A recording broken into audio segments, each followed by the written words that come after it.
This is Andi Purewal for Boxing News. I'm joined by trainer Joe Gallagher here in London. Joe, it's good to see you. How are you? Not too bad. Happy New Year. How are you?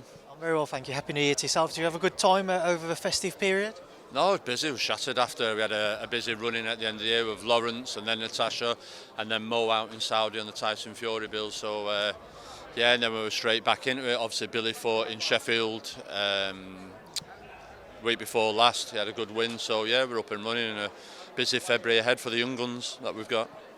Just obviously with the theme of Tasha Jonas, the reason we're here, the Lauren Price fight wasn't necessarily the fight that the team wanted. I know he was looking at the Michaela Mayer rematch, but now it's here. Are you happy as a team, as a collective? Yeah, listen, I've always been whatever Natasha wants to do. Like I said at the press conference there a year ago after beating Michaela Mayer in the ring, she said 2024 was got to be her last year.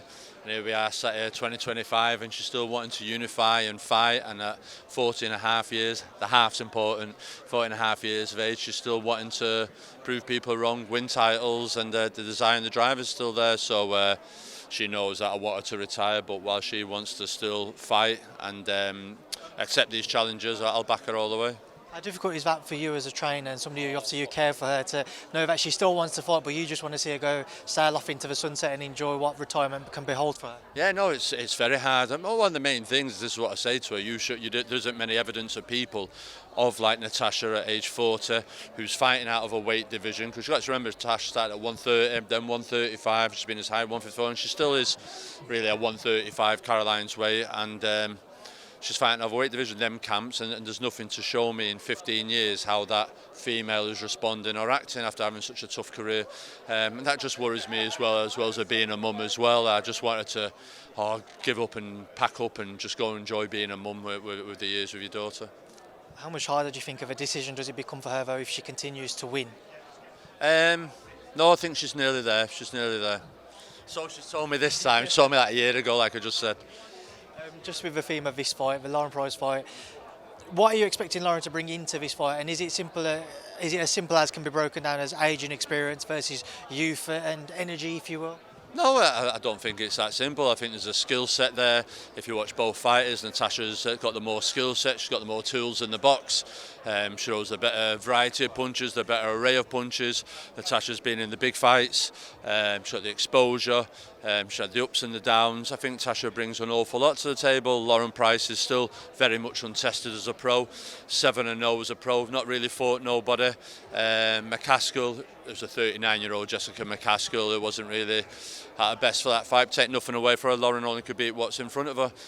But I just think Natasha has the more seasoning, timing, everything Lauren brings to the table is speed with the jab, shoots the backhand and rushes in and holds a lot. So I know there was a lot I've made about Lawrence Okolie when he fought Chris Billum-Smith in his holding, and the referees really were jumping on Lawrence in that fight every time he held. So I'm got to do what Shane did for that fight, and it's very much like Lauren Price.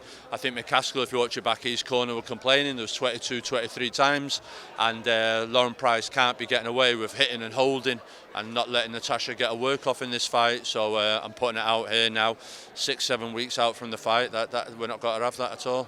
Well, ask as well, Joe. Obviously, fight lands in London. Tasha's very well supported from Liverpool. Lauren's from Wales. But how did we end up in London? I don't know. I think it's something Ben wanted to do. I think it's something Sky wanted to do, a big night, big in London. And like I said, you can't knock it. Look at the location, Royal Albert Hall, like I alluded to, who's fought there. Henry Cooper, John Muhammad Ali had his farewell bout here. Barrera's fought there. The Crazer fought there. So, yeah, it's a great venue. I don't know if Tasha's going to appreciate being compared to the Craze, but...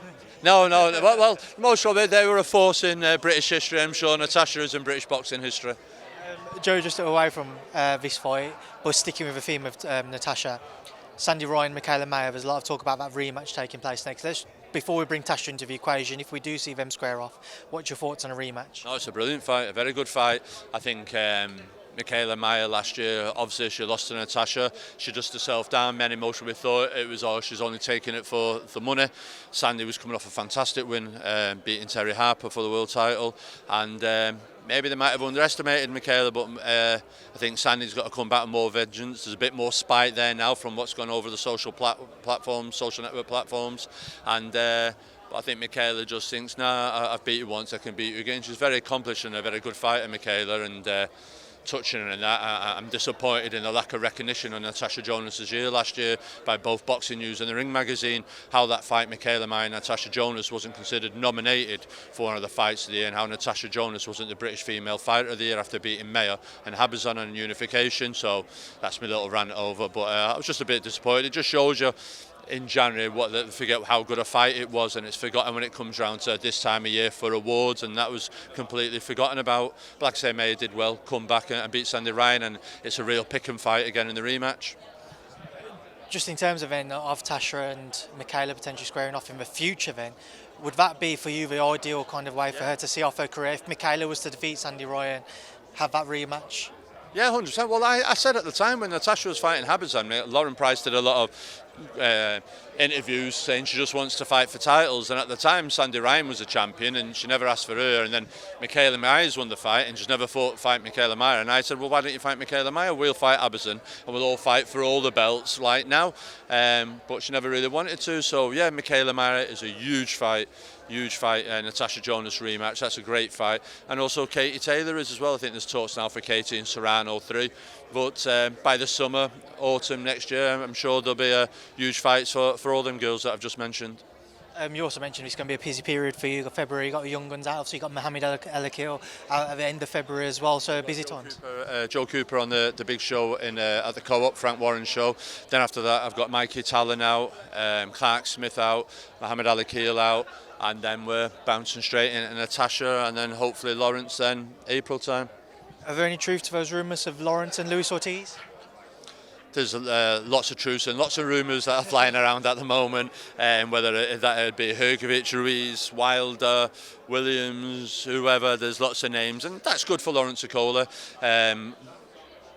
Another little rant, Lawrence Okolie last year, 12 months ago he was depressed, he was in Saudi, career, didn't know where he was going, relocated, came to Manchester, won the Bridgerweight world title against someone that smashed Babic, but no one's mentioning that, and then after that then moved up to heavyweight and beat a good fighter in a round, so he's had 2 fights, 2 years. So when people talk about comeback of the year, I think Lawrence Okolie deserves at least a sentence on that for where he is, and he was at the Ring Awards a couple of weekends ago, and his name's been mentioned, like you say, of all them fighters now, so it's a huge year for Lawrence Okolie, and we're moving in slowly but surely for a shot at a world title with whatever various organisations that'll be available come the back end of the year. Just I'm interested to get your thoughts on his weight. Obviously we saw him probably come in heavier than most people would have expected for his first fight at heavyweight. Are there plans to try and bring him down, or do you feel like he's comfortable boxing at what he did? See, the people, and it's people within sport that really annoy me, that come out and give an opinion and that they're not right, and they look at the state of him. And I'd say Tyson Fury isn't body beautiful, and neither is Larry Holmes was, and not many heavyweights. It doesn't guarantee his success looking body beautiful. It's, as far as Lawrence Okolie, what we do in camp and how we've analysed him and his best performing weight. He weighed 16 stone when he fought for the world Bridgerweight title, but he got in the ring at around 17.2, 17.4. Then the step up then to 18 stone was because his opponent was 18 stone and he was someone that was big and it was strong, and I just wanted to see how Lawrence did at that weight against someone who was bigger and strong as him, because a lot of the heavyweights are in and around that weight. So we'll go by the opponent and his size and his weight, and we'll see what weight Lawrence will box at. But Lawrence is adjusting to the weights that we're putting on, and he's performed well. It's not like he's putting weight on and he can't run or he can't spar and he's out of breath. His work, his conditioning is all very good, and stylistically wise, he's adapting with new things that we're asking him to do. So I'm very pleased with him. So whoever it is, we'll decide at the beginning of the camp the weight that we've got to be for the fight, and we'll work towards that. I know his best performing weight, and that's all I need to know. Some thoughts quickly, I want to get your thoughts on before we wrap this up. A lot of talk of AJ and Wilder potentially facing each other now. Yeah, exactly. So I want to get your thoughts. Let's just say if AJ comes into the equation for a Wilder fight, what's your thoughts? Still interested? That's still a good fight. It's everyone that still wants to look at it. Deontay Wilder said he's retired. Anthony Joshua, obviously the Dubois fight isn't happening now, and it's a good fight for either, and one that we all would have liked to have seen. Both now have been beat and both are coming off of bad losses, and it's a case of, well, last man standing, isn't it? It's an exciting fight. I know people still want to see Fury and AJ, and I'm sure that's got some momentum and still a big fight of sorts, but the excitement of Wilder and AJ, that's one of them fights where you're watching like that, isn't it? So yeah, it'd be interesting to see. Do you believe Tyson has finally officially retired? Well, listen, I've seen pictures of him over at Disneyland this weekend, enjoying his time, his family, and listen, what Tyson's done for boxing. He's been two-time world heavyweight champion on the away turf, Klitschko, Wilder. It's like he's done it all, and if he wants to box again, that's down to him and his team. But we'll just have to wait and see. Some fantastic fights on the horizon. Next week, David Benavidez and David Morrell, Joe. Which side of the fence are you sitting on? Morrell's a very good fighter. He's been around a very long time. Not had many fights, but come through well. Good cubing, good puncher, and Benavidez, and that's a good test for Benavidez. And for Morrell, you're seeing he isn't in awe of Benavidez. Morrell, he's a very good fighter, good puncher, but I just think Benavidez' speed of hand and the occasion and that experience most probably give him the upper hand in that fight. Chisora's final fight in the UK against Wallin the week after. An awkward style, not the fight which many people would have expected, but what do you expect to see go down? Yeah, it depends what Wallin has got left. I know we talk about Derek, but we've got to see what Wallin's got left. He's tall, he's upright, good straight shooter. I'm sure Derek will love that, being able to get inside, slip the jab, hooks over the top. And most probably get to him in the latter stages of the fight, rounds 8 to 11. Expect Derek to let one of the big haymakers go, and it'll be a good night. Beterbiev, Bivol too. Obviously, Mohamed's on that card. But will it be repeat or revenge?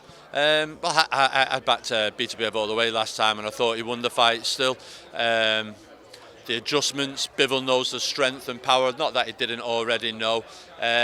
Maybe the fight's just got to pick up where it left up with Beterbiev with that momentum, or can Bivol adjust and keep the excellent work that he did late on into the later rounds to secure the points victory. Final one, Joe. Daniel Dubois and Joseph Parker. Dubois is one of my favourite fighters at the moment. I just love the way that he's come back, written off. He's 26 or whatever it was, and got beat, quitter, and there he is. God, he's on. Everyone looks at him and go, wish I was on what he's on at the moment. He's got that energy, he's got that vibe. I like both fighters. Joseph Parker, good coach of Andy Lee v Don Charles. It's a real proper old school fight, battle of tactics and that, but I just feel Daniel Dubois carries the heavy artillery in that fight. Joe, I appreciate your time. Best of luck with the rest of camp. Best of luck with the coming month ahead. A busy time for you, but thanks for speaking to me. Yeah, no problem. Thank you.